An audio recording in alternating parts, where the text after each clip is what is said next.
During the 1980s, David Godman was a regular visitor to another great spiritual master.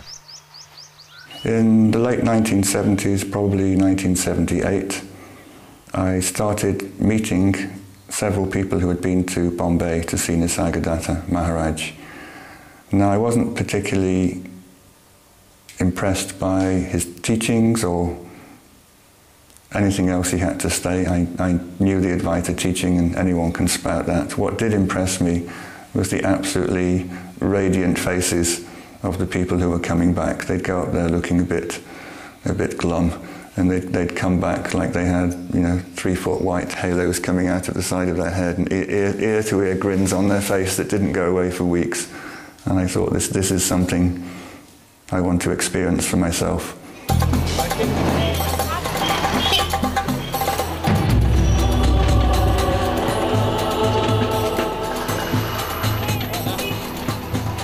Travelling to Nisargadatta's place of residence in the coastal city of Mumbai, the sublime presence of a saint seems unlikely amidst the grinding poverty and squalor that is so apparent all around.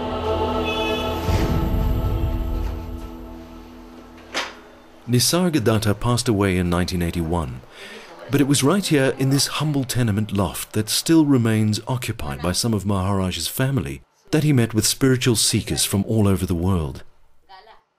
The whole place, the whole room, it just seeps into you in a way that's very hard to describe. He was very argumentative. He was the complete antithesis of Bhagavan in many ways. He didn't like sitting in silence. If no one had anything to say, he'd generally complain, and he'd say, "Come on, don't waste my time, ask me a question, somebody say something." He liked quarrelling, he liked arguing, he was feisty. If people got feisty back, he'd throw them out. I mean, he was not, by anyone's definition, a saintly man. His anger was not for getting anything. His anger was giving something to his disciples. Please try to understand what I am telling you. This is the thinking behind that anger. He did have an absolutely extraordinary ability to show you who you were as he was talking to you. This is what really impressed me. And the way I saw it happen was that people would come to see him, and everybody comes with some sort of intellectual, spiritual baggage. They think they know what the world is, how it works. They might have decided they found some way of transcending the world or getting to some peaceful state. Everybody came with a structure. So he'd like to sit people down and say, "Who's your teacher? What books have you read? What's your practice?" And slowly, slowly he'd entice you to construct your own edifice that you thought explained the world or what your role in it was. And simultaneously, while he was doing this, he would be emanating some power, some Shakti, which actually showed you who you really were in that moment. So you could see this split, this kind of dichotomy on people's faces, that half of them was busy making this kind of Lego fake reality that they were putting on display piece by piece. And then slowly, slowly you could see inside them, they were actually beginning to experience what he wanted you to experience.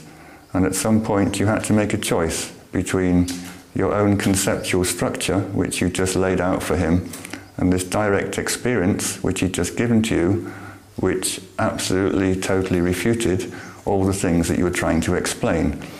And there was some people would just blunder ahead, they'd carry on with their structures, their ideas, they couldn't drop. And with other people, there'd be this, almost a laugh, a kind of, "Okay, now I see the joke." And they'd just shut up, and they'd sit there in this state of beingness, of knowledge, which he was somehow emanating to you at the same time that you were trying to explain your worldview, and eventually you threw your own worldview out and accepted his because that was your experience. The spirited question and answer sessions that took place were later transcribed and collected in the book I Am That. The publication brought Maharaj worldwide recognition and has come to be regarded as a spiritual classic.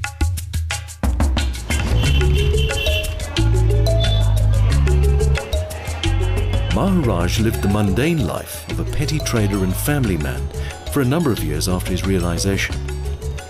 Each morning he would walk down this busy street to his small trading kiosk where he sold hand-rolled cigarettes called bidis. According to Nisargadatta, the ultimate purpose of spirituality is to know who you are. In Marathi it is Swala Jana and Swastara. Make yourself known to yourself.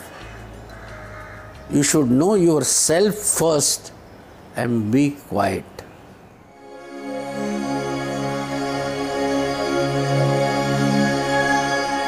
Nisargadatta was born in 1897. An introspective and inquisitive boy, his thirst for spiritual truth ultimately led him to his guru in 1932.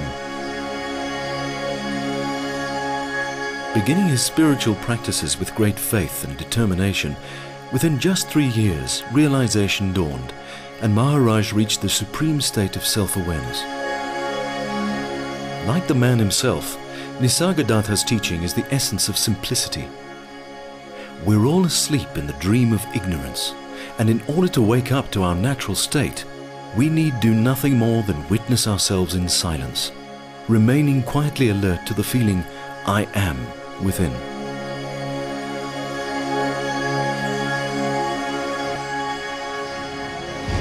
As the day drew to a close, we made our way across the city to one of Maharaj's respected translators.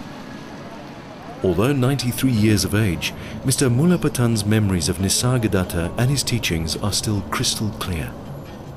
See, Nisargadatta's teachings, normally what used to happen during translations, people of different levels used to come, from KG class to higher classes.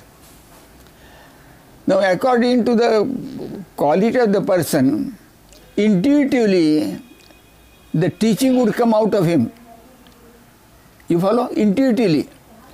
Because many times I asked him, Maharaj, could you repeat the answer? He said, how can I talk? There is no memory here. The talk has come and it is gone, suitable for that person. I can't repeat. So then I could understand it is not, his body was like a cassette player. And the teachings used to come from the absolute, from the primordial principle that comes. From the same, it is like that. They don't exist as body. They are one with the primordial principle. Maharaj's ultimate message, though, was that we need to transcend all teaching and simply abide in being. He said, forget me. Embodied Guru. Forget my teachings, but please do one thing. Go into your own being. Just be, without mind. Just be.